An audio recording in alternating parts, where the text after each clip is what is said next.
Doctor Anurag Mehrotra हमारे साथ जुड़ रहे हैं, सीनियर कार्डियोलॉजिस्ट हैं। बहुत बहुत स्वागत है सर आपका शो पर। सबसे पहले डॉक्टर अनुराग, आपसे ही चर्चा की शुरुआत करेंगे सर। अब हर कोई रेजोल्यूशन तो ले लेता है, लेकिन ये देखने में आता है कि रेजोल्यूशन ज़्यादा टिकता नहीं है। ख्याल तो बड़े अच्छे अच्छे आते हैं दिमाग में कि ये कर देंगे वो कर देंगे, लेकिन टिकते नहीं हैं।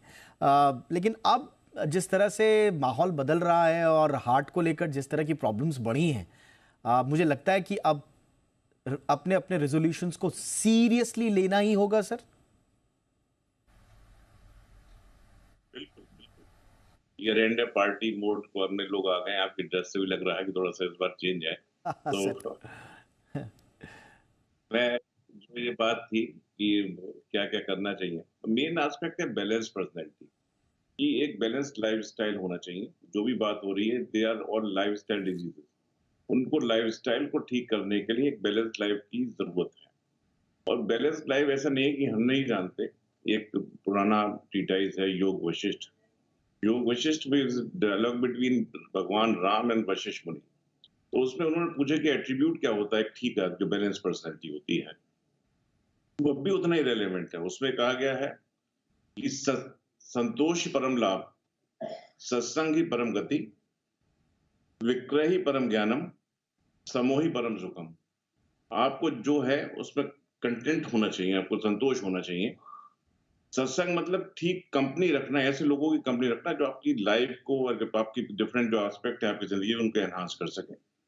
जो विक्रय है, इंक्विजिटिवनेस, अपने आप इस बारे में जानना कि हमें किस चीज से क्या फायदा होना, क्या नुकसान होना, खुद डिसीजन अपने आप लेना। और समूह, कोशिश करना कि हर परिस्थिति में एक से रहें, कि एकदम बहुत ज्यादा एक्साइट ना हो, एकदम डिप्रेस ना हो। तो ये तो थोड़ा उस तरह का बात हो गई। अब उसके लिए करना क्या है, जो आजकल की लाइफस्टाइल है उसमें बेसिकली इम्बेलेंस की वजह से सारी परेशानी है। लाइफस्टाइल में क्या क्या आता है? लाइफस्टाइल में आता है कि हम क्या खाते हैं, कितनी एक्सरसाइज करते हैं, कितना सोते हैं, और बाकी जितनी हमारी लाइफ से रिलेटेड एक्टिविटी वो क्या है। हार्ट को लेके खासतौर से हमें क्या करना है? सबसे पहले तो रिस्क फैक्टर मैनेजमेंट, कि आपको ये देखना है कि जो रिस्क फैक्टर्स होते हैं जिससे ये सारी परेशानी पैदा होती हैं, उसमें आपका ब्लड प्रेशर ठीक है कि नहीं है, रेगुलर चेकअप होना चाहिए। खासतौर से अभी 40 साल बोला, बल्कि मैं 35 साल बोलूंगा कि आजकल जो लाइफस्टाइल है फीमेल से 40 बोल सकते हैं। शुगर आपकी चेक होनी चाहिए, अगर है तो कंट्रोल होनी चाहिए। ब्लड प्रेशर है तो कंट्रोल होना चाहिए। कोलेस्ट्रॉल लेवल चेक होना चाहिए, और अगर बढ़ा हुआ है तो उसको कंट्रोल करने के लिए डाइटरी मेजर्स या फिर जरूरत दवा की है तो दवा लेनी चाहिए। अगर आप स्मोक करते हैं तो बिल्कुल बंद होना चाहिए। किसी भी तरह के तंबाकू का उपयोग बंद होना चाहिए। लिकर या ड्रिंक्स अगर आप लेते हैं तो लिमिट हो, मॉडरेशन में हो, ज्यादा बिल्कुल नहीं होना चाहिए। जो आजकल नए रिस्क फैक्टर्स हैं, जो स्क्रीन टाइम जैसे उसको बोलते हैं, कि लगातार कुछ ना किसी चीज में इन्वॉल्व होने से दिमाग को रेस्ट नहीं मिलता और आपका बॉडी का जो ऑटोनॉमिक नर्वस सिस्टम है वो भी डिस्टर्ब से होता है। उस पर कंट्रोल होना चाहिए। डाइट में क्या होना चाहिए, हम सारी लोग जानते हैं कि डाइट को लेके जो है कि डाइट जो है बैलेंस्ड होनी चाहिए। कई बार आपके चैनल पे मैं फिर आपको धन्यवाद दूं उस चीज के लिए। ये बहुत इंपॉर्टेंट विषय जो आप बार बार उठाते हैं, जो डाइट को लेके कई बार बात हुई है कि उसमें बैलेंस डाइट का मतलब कि कितना हमें प्रोटीन लेना है, कितना हमें कार्बोहाइड्रेट लेना है, कितना फैट उसमें होना चाहिए, हर कोई जानते हैं, इम्प्लीमेंट करना चाहिए। सबसे बड़ी चीज जो है कि जो फास्ट फूड है, हाँ, जो इजीली अवेलेबल है, वो अवॉइड होना चाहिए। जितने भी अपनी हैबिट्स है उनमें कंट्रोल करना चाहिए। फूड एग्रीगेटर को एकदम ऑर्डर करके हर टाइम हमेशा चीज नहीं मंगानी चाहिए। जो घर का बना हुआ खाना है, इट इज ऑलवेज बेटर, वो खाना चाहिए। घर में खाना, एक टाइम का खाना एक साथ अगर हम खाते हैं तो बहुत सी चीजों से बचते हैं। खाने की क्वालिटी ठीक होती है, जो इनेब्रिएंट्स ड्रिंकिंग ज्यादा बाहर हो जाती है वो चीज बचती है, और एक बिल्कुल। डिस्कशन हेल्थी भी होता है। और एक बार कोई भी एक स्टेप अगर आप लेना शुरू करते हैं जो अपने हेल्थ के लिए होता है, उसका सैल्यूटरी असर होता है, बाकी चीजें भी उससे अफेक्ट होती है। एब्सोल्युटली, तो हर वो एक पूरा आस्पेक्ट इकोसिस्टम बनता है डिसिप्लिन का, जो आपको ओवरऑल परफेक्ट और हेल्दी होने में मदद करता है। एब्सोल्युटली, बहुत इंपॉर्टेंट बात है आपने शो की ओपनिंग में कही है सर। मैं पारस के पास चलूंगा। पारस के पास इसलिए कि पारस, आपको तो पता ही होगा कि जिम्स में सबसे ज़्यादा सब्सक्रिप्शन जो होता है साल का, वो जनवरी में आता है क्योंकि इस सब ये बिल्कुल जोशो खरोश वाला टाइम होता है, हर कोई एकदम जिम भाग रहा होता है। अगर आप जिम्स में चले जाएं तो जनवरी में सब फुल होते हैं। प्रॉब्लम ये है कि फरवरी मार्च आते आते खाली भी हो जाते हैं, है ना। तो ये क्या है, ये चक्कर क्या है, आके एकदम से डोले शोले बनाने की जो प्रवृत्ति है और फिर रेजोल्यूशन के नाम पर ऐसा लगता है रस्म अदायगी हो गई, फिर इसको सीरियसली कोई लेता नहीं। तो एक सही माइंडसेट क्या होना चाहिए जिम जाने के लिए, न्यू ईयर रेजोल्यूशन के लिए, पारस?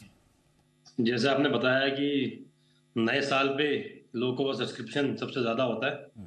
अगर 100 सब्सक्रिप्शन अगर फर्स्ट मंथ जनवरी में अगर हुए हैं मान लीजिए, तो जनवरी के जाते जाते एक हफ्ते बाद 50% कम हो जाते हैं, उसके एक हफ्ते बाद फिर 25%, आखिरी में सिर्फ 10% लोग रह जाते हैं जनवरी में, जो लोग सब्सक्रिप्शन लेते हैं रेजोल्यूशन के नाम पे। जो रेजोल्यूशन लोग लेते हैं कि हाँ यार अब तो नया साल आ गया, अब तो ना कुछ गलत खाएंगे, सबसे खास करके पीने वाले कि ना यार अब तो नया साल आ गया, अब तो पियेंगे भी नहीं, हम सिगरेट भी छोड़ देंगे, दारू भी छोड़ देंगे और सब्सक्रिप्शन ले लेते हैं, फिर हम फिटनेस पर ध्यान देंगे, अब डोले सोले बनाएंगे, जरा फिट होंगे सबको देख के। अब तो देखो फिटनेस एक ऐसी चीज है, कंसिस्टेंसी बहुत बड़ी बात है इसके अंदर। अगर आप कर रहे हो, ये नहीं कि लोग सोचते हैं कि आप सब्सक्रिप्शन ले लिया हमने, 15-20 दिन के अंदर बॉडी बन जाएगी। अच्छा भैया मेरा 15 दिन है, मेरी शादी है, मेरी बॉडी बनवा दो। अच्छा भैया ऐसा है एक महीने के अंदर मेरी बॉडी होती नहीं, ये बहुत कंसिस्टेंसी का गेम है। फिटनेस तो पहली बात तो आपको कंसिस्टेंसी मेंटेन रखनी पड़ेगी आपको पूरे 12 महीने, पूरे 365 डेज, क्योंकि अगर आप फिट रहोगे जब भी सब कुछ रहेगा, हेल्थ वेल्थ सब कुछ है। अगर आप वेल्थ आपकी जब भी बढ़िया रहेगी, आप जिम जाओगे, फिजिकल एक्टिविटी में इन्वॉल्व रहोगे, और इससे ना अगर आप फिटनेस से जुड़े हो तो आपके साथ आपकी जो गलत चीजें हैं वो भी आपसे दूर हट जाती हैं, और अच्छी चीजें आपके साथ पॉजिटिव चीजों पे ज्यादा ध्यान जाते हो, डाइट पे कंट्रोल करते हो, एल्कोहल हो गई, एल्कोहल कंज्यूम नहीं करते हो, सिगरेट छोड़ देते हो, धीरे धीरे बहुत सारी चीजें हैं जो उसके साथ साथ छूटती चली जाती है, गंदी आदतें और अच्छी आदतें आपकी साथ जुड़ती चली जाती है फिटनेस के साथ साथ। तो लोग रेजोल्यूशन लेते हैं, मैं चाहूंगा कि अगर आप इस बार रेजोल्यूशन ले रहे हैं तो आप दिल से लें, ये नहीं कि आप दोस्त के दिखावे, दोस्त जा रहा है तो मैं भी लूंगा रेजोल्यूशन, ये दोस्त जा रहा है तो मैं भी लूंगा, चलो ठीक है जिम जाते हैं, ज्वाइन करते हैं और बॉडी बनाएंगे। नहीं, अगर आपको सही में अपने आप को फिट करना है, मेंटेन करना है, तो सही में आप चैलेंज लो, रेजोल्यूशन चैलेंज लो अपने आप से कि आज मैं ये था और 3 महीने बाद मुझे अपने आप को चेंज करना है, ट्रांसफॉर्म करना है। फिटनेस के अंदर ट्रांसफॉर्म करने में आपको टाइम लगेगा। आप ये ना सोचना कि 1 दिन का, 2 दिन का, 15 दिन का, 1 महीने का खेल है। इसमें टाइम लगता है, बॉडी को यूज टू होने में टाइम लगता है, 2-4 दिन दर्द भी होता है, मसल्स में फटीग भी होती है, मसल्स दर्द पेन भी करती हैं, तो धीरे धीरे आपको बॉडी की आदत डलती है हर चीज की। ये आपने बहुत सही बात बोली। और देखिए बॉडी बिल्डर ना, कहा जाता है कि एक रीडिफाइनिंग मोमेंट होता है आपकी लाइफ का, आपको पूरा रीडिफाइन करता है।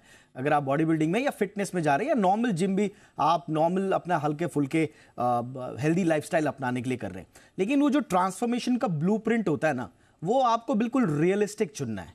ये नहीं कि 2-4 आपने ट्रांसफॉर्मेशनल वीडियो देख लिए और आपने शूट बिल्कुल चले गए, हिट कर दिया जिम, और साहब जैसे आप सही बोल रहे हैं कि 15 दिन में बन जाएगी, 20 दिन में बन जाएगी। इसके लिए ब्रिक बाय ब्रिक आपको काम करना पड़ता है। इसके लिए आपको पूरा माइंडसेट का ट्रांसफॉर्मेशन चाहिए होता है, और ऐसे दिमाग को पाने के लिए, उस स्थिति में जाने के लिए कि आप लॉन्ग टर्म अपनी हेल्थ को समय दे पाएं, इसलिए आपको ना मानसिक संतुलन होना बहुत ज़रूरी है, ख्यालों का, विचारों का। और इसके लिए योग से बढ़िया क्या चीज़ होती है? कुछ भी नहीं। लेकिन लवली प्रॉब्लम यही है कि योग भी लोग शुरू करते हैं कि मेरे को एक स्टेबल माइंड मिलेगा, शांति मिलेगी, मैं बाहरी शोर शराबे से थोड़ा शांत। लेकिन प्रॉब्लम यही होती है, बैठते ही दिमाग में जैसे ही आप बोलो कि दिमाग को शून्य की तरफ ले जा, ऐसा लगता है शून्य से वो बहुत बड़े शोर की तरफ ले जा रहा है आपको। तो ऐसा क्यों होता है? जी दीपक जी, जैसा टॉपिक तो बहुत ही मज़ेदार है, और बातें सुन के हंसी भी आ रही, क्योंकि कहीं ना कहीं हम सब जो है वो न्यू ईयर रेजोल्यूशन करते हैं और उसको डिले करते जाते हैं। तो अब मैं जैसे कि योग के बारे में बात करूंगी, तो योग सब चाहते हैं, जैसे जिम का सब्सक्रिप्शन लेते हैं आप, योग भी शुरू करते हैं कि योग करेंगे। प्रॉब्लम ये है कि हम हमेशा, अगर आपने इस वीक डिसाइड किया है तो आप सोचते हैं कि हम मंडे से, नेक्स्ट वीक से शुरू करेंगे। कोई भी चीज़ आप अभी और इस वक्त से शुरू नहीं करना चाहते हैं। तो सबसे पहले ये ज़रूरी है कि जो भी आप टारगेट बनाएं, वो छोटा टारगेट होना चाहिए, ताकि आप उसको ईजिली अचीव कर सकें। सीधा, जैसे आप अभी जिम की बात कर रहे थे, आप जिम में सीधा सोचते हैं, आपने एक तस्वीर देखी, आपको लगता है अब ऐसी बॉडी चाहिए मुझे, तो अब मैं जाना शुरू करता हूँ। जैसे ही आप 10-15 दिनों बाद अपने में चेंजेस नहीं देखते हैं, तो आपको फिर मोटिवेशन आपका डाउन हो जाता है और धीरे धीरे वो चीज़ें ख़त्म हो जाती है। सबसे पहले, जैसे कि गीता में भी कहा गया है, आप सिर्फ अपना कर्म कीजिए, फल उसके बाद ऑटोमेटिकली आपको मिल जाएगा, आपको उसके बारे में सोचने की ज़रूरत नहीं है। तो आप ये सोचिए, सबसे पहले योग को लेकर मैं ये कहूँगी कि अपने आप को फिजिकली एक्टिव बनाना शुरू कीजिए। प्रॉब्लम ये होती है कि हमारी लाइफस्टाइल ऐसी हो गई है कि हमें दिन भर बैठे रहना है, घर में आने के बाद भी आप बैठे हुए हैं और अपने फ़ोन में लगे हुए हैं, ज़्यादा मूवमेंट नहीं है, तो आपका जो लाइफस्टाइल है वो बहुत लेज़ी हो गया है। मेरे कहने का मतलब है कि आप फिजिकल बहुत कम यूज़ करते हैं, ज़्यादा मेंटल हो गया है।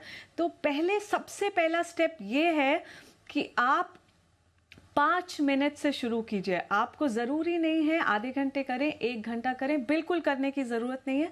सबसे पहले जो आपका फर्स्ट सिंपल स्टेप होना चाहिए कि आप 5 मिनट से शुरू करें।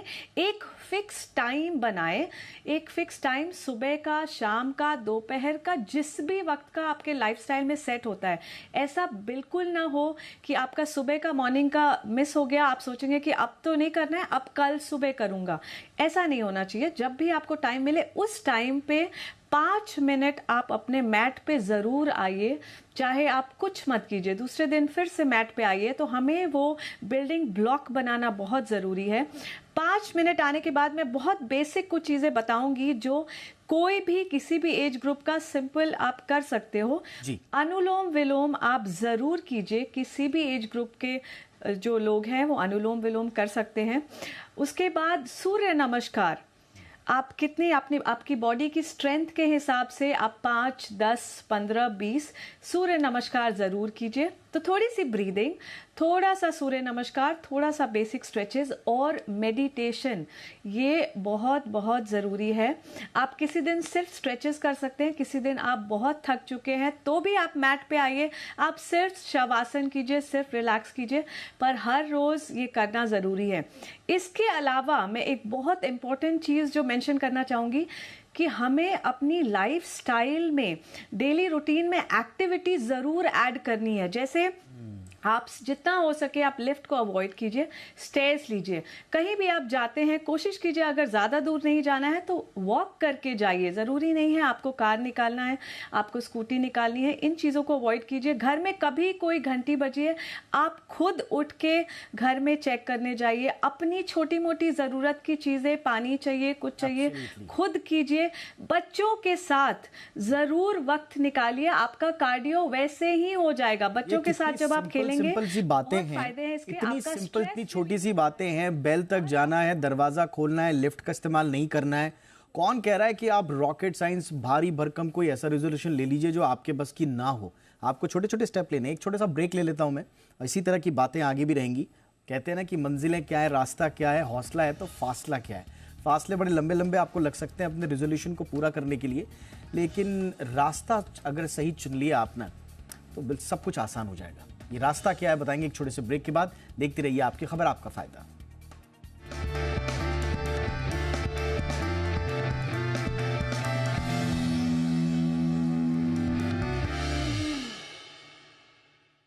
हमारे देश को आजाद हुए 76 साल हो गए, लेकिन कई चीजों में हमको अभी आजादी नहीं मिली। जैसे कि सरकारी दफ्तरों में दुश्वारियां, परेशानियां, बदइंतजामी। हमारे शहीदों को इस बात की कतई चिंता नहीं थी कि देश को आजादी मिलेगी या ना, लेकिन उनको एक बात की चिंता थी कि आजादी के बाद देश कौन से हाथों में जाएगा, देश के हालात क्या होंगे। हमने आजादी की जंग इसलिए लड़ी थी ताकि हमारी आने वाली पीढ़ियों की जिंदगी आसान हो सके, ना कि इसलिए कि वो जगह जगह पर सरकारी दफ्तरों में धक्के खाएं, परेशानियों का सामना करना पड़े। नहीं, आज भी नहीं बना मैरिज सर्टिफिकेट। अगर जंग सबने इकट्ठे होकर लड़ी थी आजादी की, तो फिर सुख सहूलतें भी सबको इकट्ठी मिलनी चाहिए। हम तो शहीदों के पांव की मिट्टी के एक धूल के तिनके के बराबर भी नहीं है, लेकिन ये बसंती रंग की पग शहीदों के सपनों और इरादों की हमें याद दिलाती रहती है। चुनाव के समय हम लोगों के पास जा सकते हैं, तो चुनाव के बाद सरकार बनती है, तो सरकार बनने के बाद भी सरकारों को जनता के पास जाना चाहिए, ना कि जनता सरकारी दफ्तरों में खज्जल खुआर हो। यही आजादी के असली मायने हैं। शहीद आजम सरदार भगत सिंह जी के सपनों को साकार करने के लिए पंजाब सरकार ने फैसला किया है कि पंजाब के लोगों को अब सरकारी दफ्तरों के चक्कर नहीं लगाने पड़ेंगे। बल्कि सरकारी दफ्तर खुद चल के लोगों के घर पर आएंगे। जी हां, अब सरकारी दफ्तरों के चक्कर काटने की जरूरत नहीं। बस डायल करें 1076 और सरकारी सुविधाएं अपने घर पर ही पाएं। पंजाब की भगवंत मान सरकार, ਤੁਹਾਡੇ द्वार।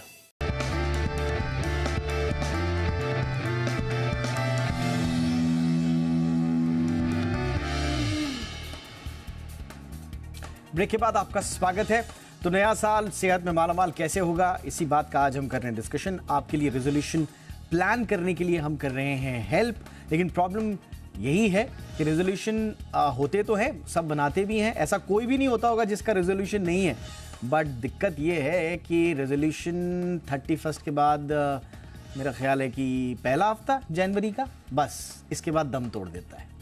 तो अब ये जनवरी से इसको दिसंबर तक कैसे ले जाना है और फिर सालों साल इसको लूप में कैसे रखना है, आज हम इसी पर बात कर रहे हैं। डॉक्टर मेहरोत्रा,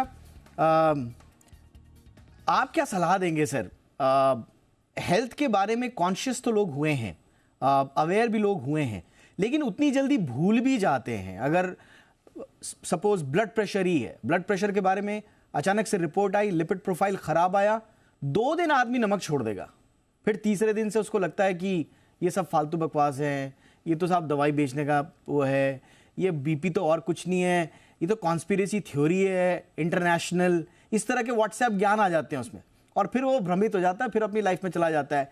फिर कभी कभी किसी किसी को ज्ञान ये भी मिल जाता है कि क्या लेकर आए थे और क्या लेकर जाओगे, इस तरह की मोह माया वाले भी प्रश्न आ जाते हैं।